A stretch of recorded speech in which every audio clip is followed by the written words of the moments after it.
Sikap tegas Bawaslu dipertanyakan dalam menyikapi persoalan dalam tahap pilkada di Maluku.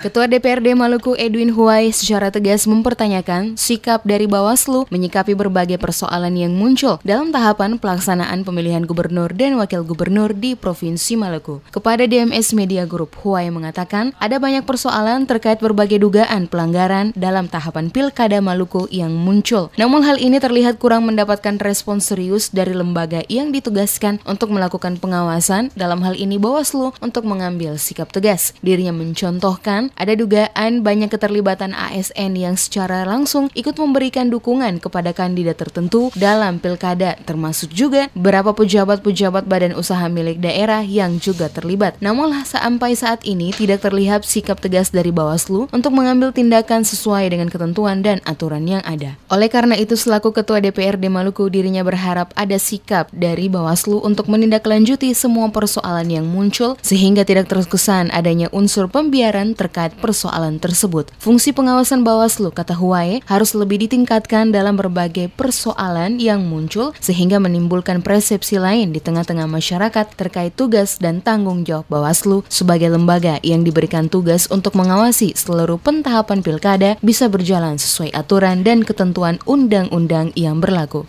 Kami sangat berharap bahwa Bawaslu harus mengambil peran-peran yang lebih tegas dalam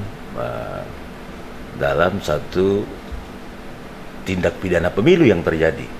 Ya, saya lihat ada banyak ASN termasuk pejabat-pejabat badan usaha milik daerah yang ikut dilibatkan. Saya tidak melihat kemudian ada satu sikap tegas dari Bawaslu terkait dengan persoalan-persoalan itu.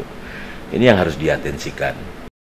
Lebih lanjut, dikatakan Huwai, sikap tegas dan cepat harus bisa dilakukan oleh Bawaslu untuk melakukan proses hukum bagi yang diduga melakukan pelanggaran dalam tahapan pilkada, guna menghindari muncul protes yang nantinya bisa berujung pada gejolak sosial di tengah-tengah masyarakat. Pilkada gubernur di Maluku, menurutnya, harus menjadi contoh baik dalam pelajaran politik di daerah Maluku dan tidak dijadikan untuk memaksakan kehendak pihak tertentu. Perbedaan yang ada menurutnya merupakan bagian dari demokrasi masing-masing orang untuk menentukan pilihan politiknya. Para kandidat, juru kampanye, serta tim sukses juga diharapkan untuk menghindari isu-isu kampanye yang berbau sara di tengah-tengah masyarakat, guna menghindari munculnya konflik yang dapat mengganggu keamanan di daerah Maluku.